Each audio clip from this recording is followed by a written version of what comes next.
కాళీమాత దశమహావిద్యా దేవతల్లో మొదటి దేవతైన కాళీమాత యొక్క ప్రాధాన్యత, ప్రాముఖ్యత చెప్పరా?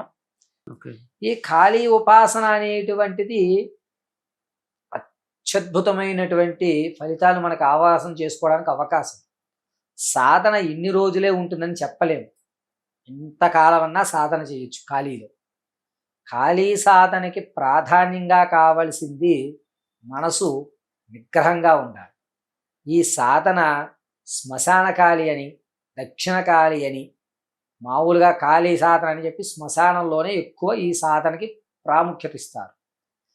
లేదా నీళ్లు ప్రవహించేటువంటి చోట, అంటే జలపాతాలు పడుతున్న వాటర్ ఫాల్స్ అవి ఉంటాయి కదండి, అక్కడ కానీ, లేదా నిర్మానుషంగా అక్కడ రాత్రి వేళలో గుడ్లగోబ అరుస్తున్నటువంటి శబ్దాలు వచ్చే చోట కానీ ఈ కాళీ మంత్రోపచారణ చేసుకోవడానికి అనువైనటువంటి స్థలాలు. కాళీ సాధనకి కపాలమాల కపాలమాల కానీ లేదా కరమాల కానీ ఉపయోగించుకోవాలి. ఎర్రటి వస్త్రాలు, ఎర్రటి బొట్టు, అదేవిధంగా నల్ల కోడి యొక్క రక్తాన్ని ఉపయోగించుకుని కాళికాదేవికి నైవేద్యంగా సమర్పించి అప్పుడు ఈ యొక్క సాధన అనేటువంటిది ప్రారంభం చేస్తారు. దీనికి ఒక యంత్ర ప్రామాణికం ఉంది. యంత్రం వేసి మాత్రమే కాళీ సాధన ప్రారంభం చేయాలి.